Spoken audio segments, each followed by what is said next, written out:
Kelly Ford contacted us after she saw our first report. She says she feels like the victim of fraud after her Social Security number was used without her permission to order supplies Ford says she didn't want and didn't need.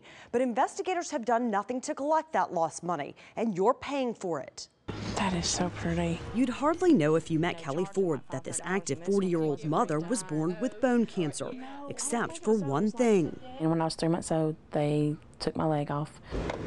Ford has seamlessly adjusted to life with one leg. These have actually kind of been my legs because I just do so much with them, and people are like, how do you do all that and walk and carry stuff? She goes through 2 sets of crutches a year, her second set of legs that have allowed her to live a completely independent life.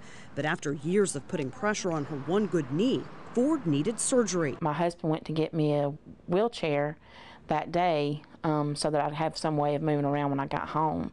Her husband brought home this manual wheelchair. That's what her doctor ordered. But Ford says Peggy Anderson, the owner of this medical supply company, used her Social Security number to order a second motorized scooter that Ford never requested. On March 16th, I got a call from her saying that my scooter was ready, and I was really kind of shocked. Ford gave us this letter, which shows Anderson contacted Ford's doctor to get a prescription for a motorized scooter. The problem, Ford says, is Anderson requested that prescription and ordered a scooter without her permission.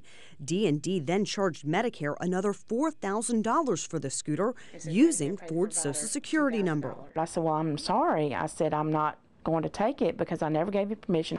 Ford didn't take the scooter, but a few weeks later the bills started to show up, which showed Medicare paid D&D for the scooter that Ford never received. Even Medicare said, well, we don't understand how she's doing this.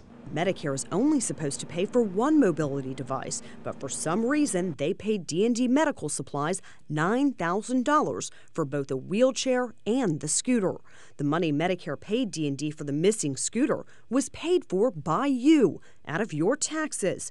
Ford says she contacted Medicare to file a complaint. I felt like this was fraud, but I felt like that they wasn't really concerned to do anything about it. Investigators never called her back.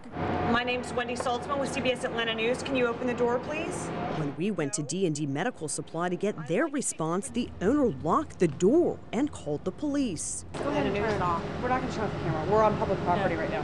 The officers removed us from the property, and according to Ford's medical records, D&D Medical Supplies never returned the money for the motorized chair. She has my Social Security number, and she's filed. I don't know what else she's filed.